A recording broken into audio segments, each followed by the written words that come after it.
Hello everyone, welcome back to my channel Sushmita exclusive. আরও একটা নতুন ভিডিওতে তোমাদের সকলকে জানাই স্বাগত।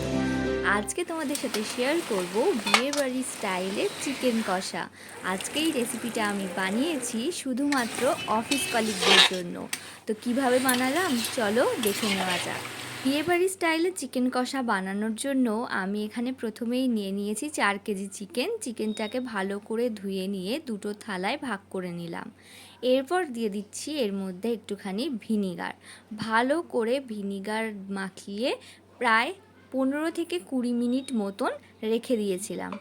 ভিনিগারটা মাখানোর পর কিন্তু আবারও আরেকবার চিকেনটাকে ধুয়ে নিয়েছিলাম। ভিনিগারটা মাখিয়ে রাখলে কি হয়, চিকেনগুলো ভাজার সময় ভেঙে যায় না। অন্যদিকে কড়াই বসিয়ে দিয়েছি, তারপর দিয়ে দিয়েছি সর্ষের তেল। সর্ষের তেলটা গরম হওয়ার পর আমি কিন্তু অল্প অল্প করে চিকেনগুলোকে ভেজে নিয়েছি। এতটা পরিমাণে চিকেনটা ছিল বলে আমি 3 বারে ভেজে নিয়েছি। লাল লাল করে ভেজে আমি তুলে রেখেছি।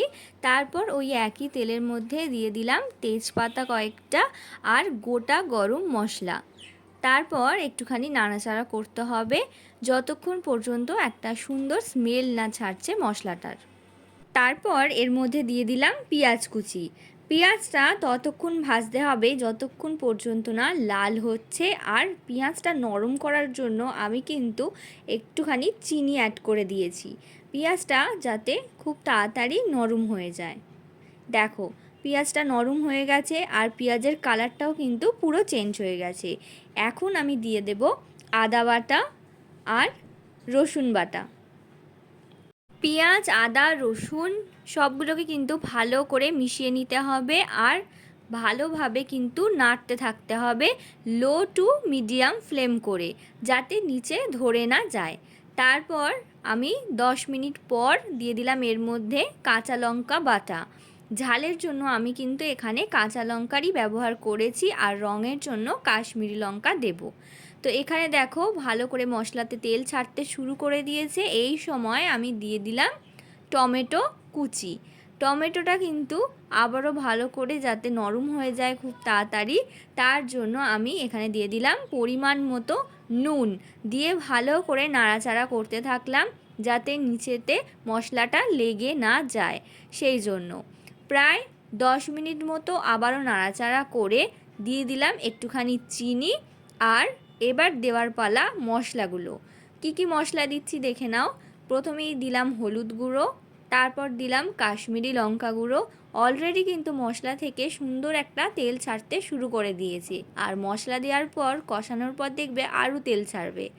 তারপর আমি দিয়ে দিলাম এখানে গরম মশলা গুঁড়ো, তারপর দিচ্ছি চিকেন মশলা। মশলাগুলো দেওয়ার পর ভালো করে কিন্তু মশলাগুলো মিশিয়ে নিতে হবে। তেল কিন্তু সুন্দরভাবে ছাড়তে শুরু করেছে।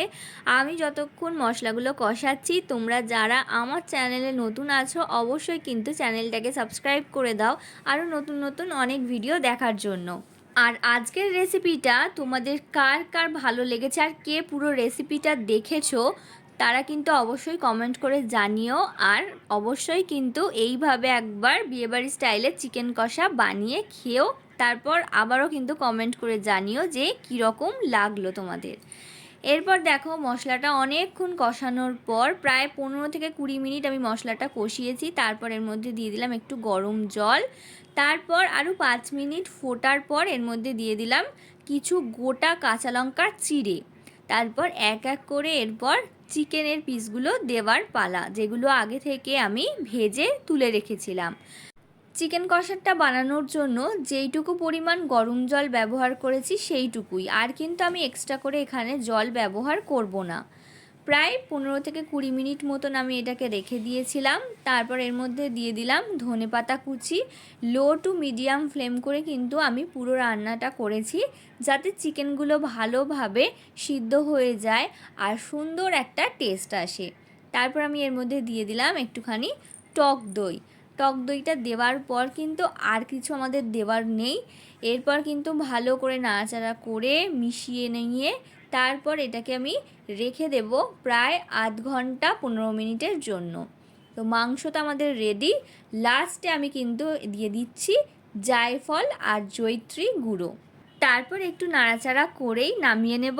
আমাদের কিন্তু আজকের রেসিপি বিয়েবাড়ি স্টাইলে চিকেন কষা একদম রেডি। অফিসে সবাই তো খেয়ে বলেছে দারুণ হয়েছে, এমনকি আমার নিজেও খেয়ে দারুণ লেগেছে।